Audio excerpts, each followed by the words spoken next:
అందరికీ నమస్తే అండి. సీనియర్ జర్నలిస్ట్ కొమ్మినేని శ్రీనివాస్ గారికి సుప్రీంకోర్టు బెయిల్ ఇచ్చింది.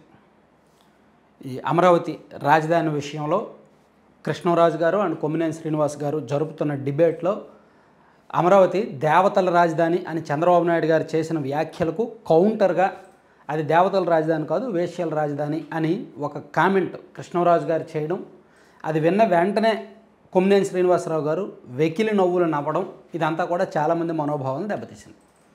దాంతో వాళ్ళ మీద అనేక ఫిర్యాదులు వచ్చాయి. రాష్ట్ర వ్యాప్తంగా దాదాపుగా 9 పోలీస్ స్టేషన్లో వాళ్ళ మీద కంప్లైంట్స్ వచ్చాయి.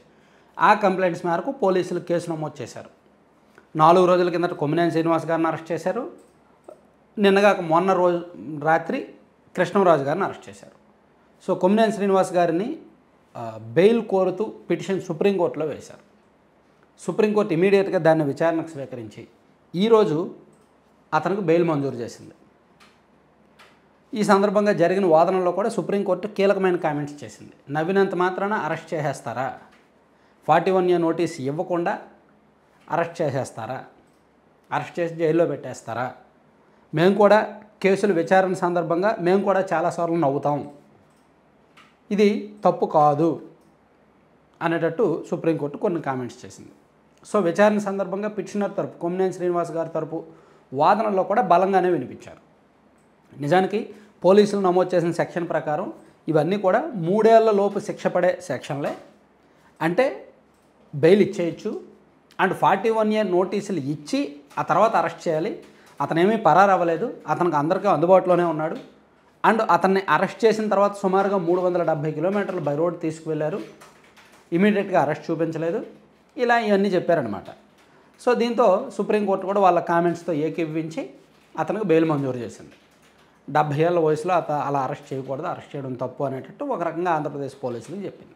సో ఇది వైఎస్ఆర్ కాంగ్రెస్ పార్టీకి అండ్ సాక్షి యాజమాన్యానికి అండ్ కొమ్మినేని గారికి పెద్ద ఊరట.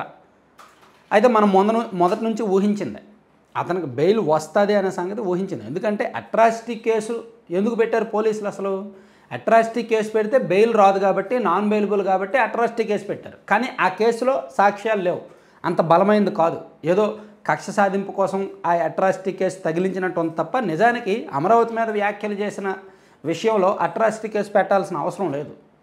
సో అందుకే అతనికి బెయిల్ వచ్చింది.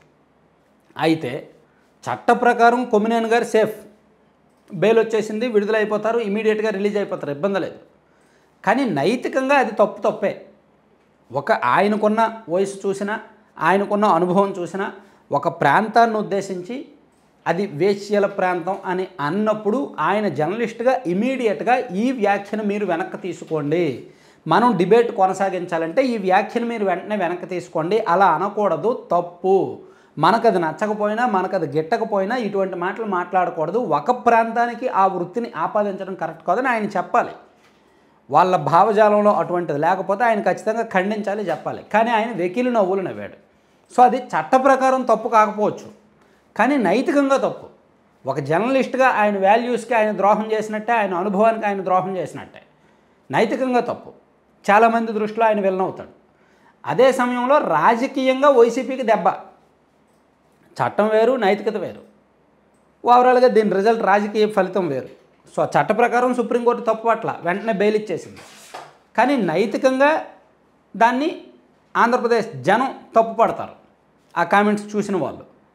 అండ్ రాజకీయంగా ఆ ఫలితం, ఆ పర్యవసానం ఖచ్చితంగా వైఎస్ఆర్ కాంగ్రెస్ పార్టీకి ఫ్యూచర్లో ఉంటుంది.